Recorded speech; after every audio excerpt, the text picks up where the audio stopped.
It's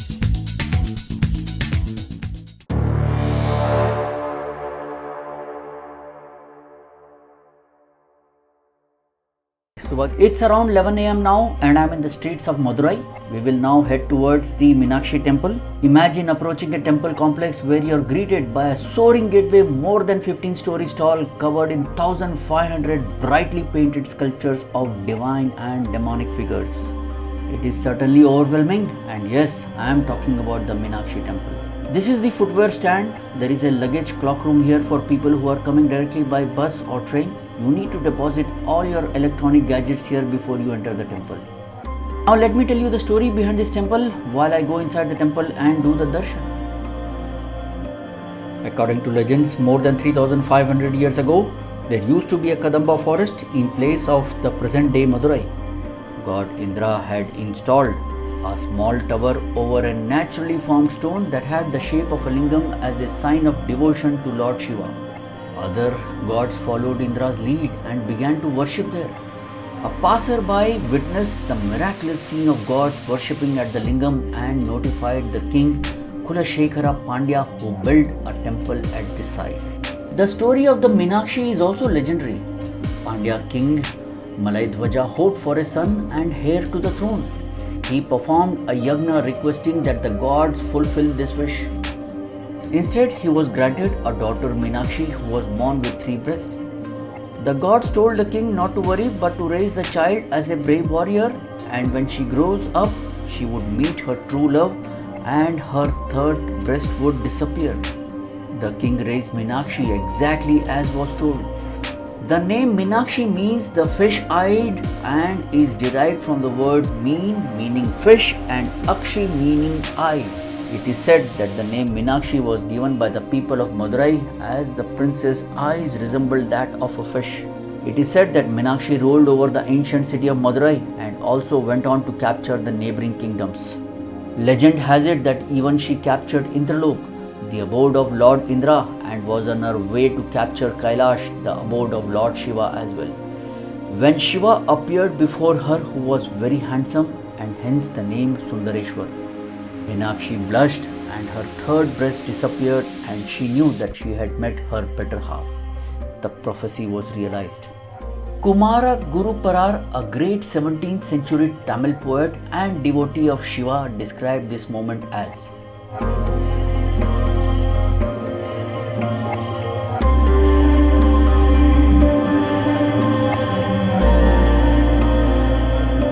Shiva and Meenakshi returned to Madurai where their wedding took place. It is said that the wedding was attended by all gods and goddesses. Since Parvati herself had assumed the form of Meenakshi, Lord Vishnu, Parvati's brother, handed over her to Lord Shiva. Even today, the wedding ceremony is celebrated every year as Chitharai Tiruviza, which is also known as Tirukalyanam, the grand wedding. The earliest temple at Madurai was likely constructed in the 7th century, but the temple complex we experience today is largely the work of the Nayak dynasty in the 16th and the 17th centuries. They enlarged the complex and redesigned the surrounding streets in accordance with the sacred tradition of the Vastu Shastra. The Meenakshi Temple is a prime example of Dravidian architecture, a style of Hindu architecture common in the southern states of India. Characteristics of Dravidian architecture often includes covered porches on temples, tall entry towers on 2 or more sides, many pillared halls and a water tank or a reservoir for a ritual bathing. Meenakshi's temple is almost 7 lakh square feet of space and it contains around 30,000 sculptures. At the south end of the complex is the Golden Lily Tank, which is used by believers for ritual bathing before they enter the sanctuaries of Meenakshi and Sundareshwara. The northeast corner of the complex is occupied by 1000 Pillar Hall, a vast ornate mandapa. Although there are only 985 pillars, the effect is impressive with most of the stone pillars carved in high or low relief depicting gods, demons and divine animals. The tallest Gopura rises approximately 170 feet and contains more than 1500 figures that are repaired and repainted every 12 years. This multitude of brightly colored figures is a mark of most of the South Indian temples. Tirugnana Sambandar, the Hindu saint, has mentioned the temple in his songs which go back to early 7th century. The temple was restored to its pristine glory in the late 14th century when the Hindu kings came to power in Madurai. This can also be termed as a new beginning of a new era in the history of temple when it was almost rebuilt. The king Tirumalai Naikar played an important role in the construction of new form of the temple according to the records. Meenakshi Temple was nominated as one of the wonders of the world but couldn't make it to the list of the 7 wonders of the world. However, the temple is definitely one of the wonders of India.